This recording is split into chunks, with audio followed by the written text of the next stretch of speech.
Heute zeige ich dir, wie du einen Eierwärmer mit Hasenohren nähst. Make a Mouth Sewing. Nähen mit der Maus. Ihr braucht das Teil A zweimal aus Thermoflies und zweimal im Bruch aus Baumwolle. Das Teil B braucht ihr viermal aus Baumwolle.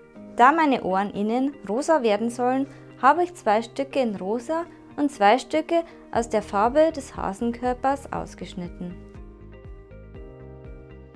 Legt das Thermoflies auf die linke Stoffseite und steckt es fest. Das Schnittmuster findest du auf meiner Webseite, die ich dir in der Infobox verlinke. Nähe es knappkantig an. Nähe aber auf der rechten Seite des Ovals. Dort siehst du, ob alles glatt liegt. Verfahre mit der zweiten Seite genauso. Lege das rosa Ohr rechts auf das graue bzw. auf deine Farbe und stecke es fest. Nähe es nähfüßchenbreit an der Rundung zusammen. Die Gerade bleibt offen. Verriegle dabei den Nahtanfang und das Nahtende.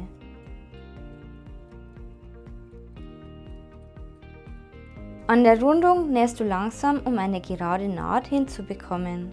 Hebe dazu gerne das Füßchen, falls nötig.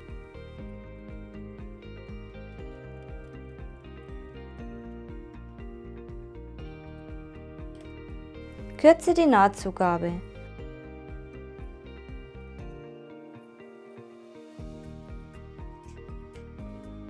Und wende die Ohren auf rechts. Forme die Kanten schön aus. Ich bügle mir jetzt alle Teile schön flach. Die Ohren werden nach innen geklappt und festgenäht.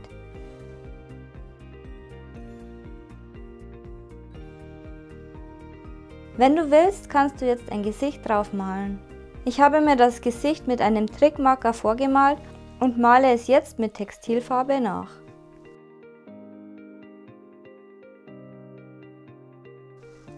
Wenn die Farbe getrocknet ist, könnt ihr euch die Ohren platzieren. Der rosane Teil der Ohren muss dabei zum Gesicht schauen. Stecke dir die Ohren fest und schaue, ob dir die Position so gefällt.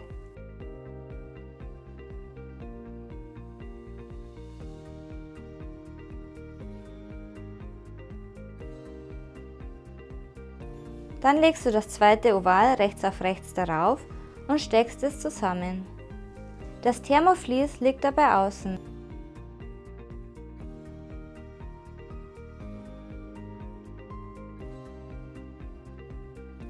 Nähe dann einmal nähfüßchenbreit außen herum. Lasse dabei eine Wendeöffnung auf der Seite ohne Thermoflies. Verriegle bei Wendeöffnungen immer den Nahtanfang und das Nahtende.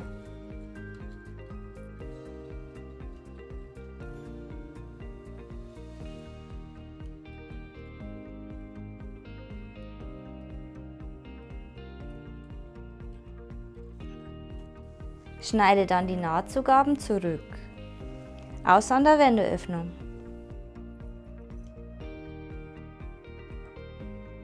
Wende den Eierwärmer in Hasenform auf rechts.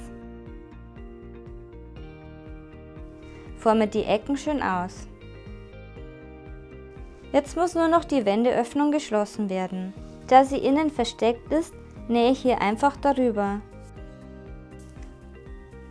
Ansonsten würde ich das natürlich mit einem passenden Garn machen.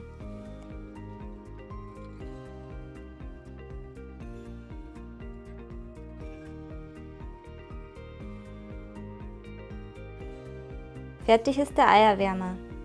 Kennst du schon diese Anleitung? Weitere Nähanleitungen und Schnittmuster findest du in meinem Kanal. Ansonsten sehen wir uns wieder am Sonntag um 16 Uhr. Ciao!